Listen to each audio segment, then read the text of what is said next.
यह कहानी है एक छोटे से बालक की, जिसके मन में था भगवान का विश्वास और उसके सामने था पूरा आसुरी साम्राज्य का डर। लेकिन जब भक्ति सच्ची होती है तब नारायण स्वयं अपने भक्त की रक्षा करने के लिए प्रकट हो जाते हैं।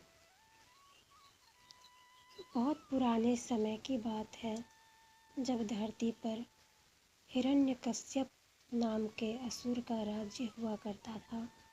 सभी को उसने कहा था, सिर्फ मेरी ही पूजा करो, मैं ही तुम्हारा भगवान हूँ।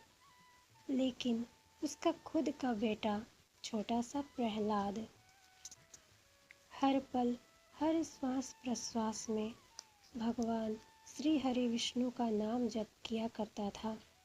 ओम नमो भगवते वासुदेवाय, यह मंत्र उसके दिल में रच बस गया था।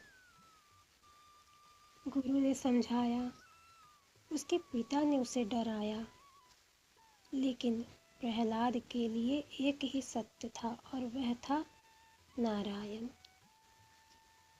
हिरण्यकश्यप ने गुस्से में आकर कहा, अगर विष्णु सच में भगवान है तो देखता हूँ वह तुम्हें कैसे बचाता है मुझसे।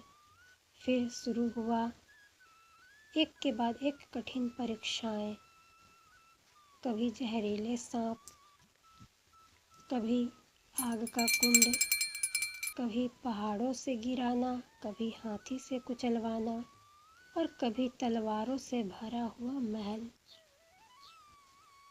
लेकिन हर बार कोई अनजान शक्ति थी जो प्रहलाद की रक्षा करती रहती थी, जैसे कोई अप्रत्यक्ष हाथ है जो प्रहलाद को संभाले हुए है। अंत में हिरण्यकश्यप ने कहा, अगर तेरा भगवान सच है तो मुझे दिखा, क्या वह इस खंभे में भी छिपा हुआ है। और उसने उस लोहे के स्तंभ को तोड़ दिया और तब स्तंभ के अंदर से एक रूप प्रकट हुआ। ना वह रूप पूरी तरह से मनुष्य का था और ना वह रूप पूरी तरह से जानवर का था। वह थे नरसिंह भगवान नारायण का उग्र रूप। उन्होंने हिरण्यकश्यप को मारने के लिए अपने पंजे आगे बढ़ाए। तब हिरण्यकश्यप ने कहा, मैं अमर हूँ, मैं अमर हूँ। तब वो हिरण्यकश्यप को उस महल के चौखट पर लेकर के गए, उसे अपनी जंघाओं पर बिठाया और उसे अपने नाखूनों का भय दिखा करके कहे, देख तू, यह न दिन है न रात है, यह शाम का समय है। यह न आकाश है न पाताल है, यह मेरी जंघाएं हैं। और मेरे पास न कोई अस्त्र है न शस्त्र है, यह मेरे नाखून ही मेरे अस्त्र शस्त्र है।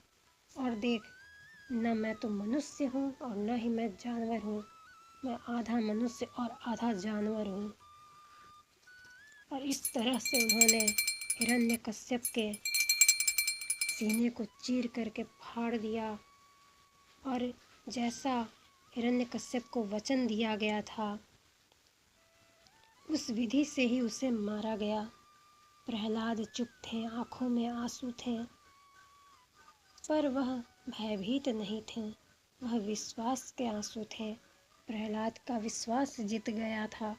नारायण ने स्वयं आकर साबित किया, जहाँ सच्चा प्रेम होता है वहाँ भगवान स्वयं प्रकट होते हैं। यह सिर्फ एक कहानी नहीं है, यह हमें याद दिलाती है, जब दुनिया तुम्हारे खिलाफ हो तो विश्वास मत खोना, क्योंकि नारायण हमेशा अपने भक्तों की रक्षा करते हैं। प्रहलाद की वार्ता हमें यह सीख देती है कि भक्ति में शक्ति है। जब मन निर्मल होता है और हृदय पवित्र होता है तो भगवान स्वयं आते हैं हमारी रक्षा करने के लिए। आप भी अपने जीवन में भक्ति, विश्वास और प्रेम का दीपक जलाइए। नारायण सदा आपके साथ हैं।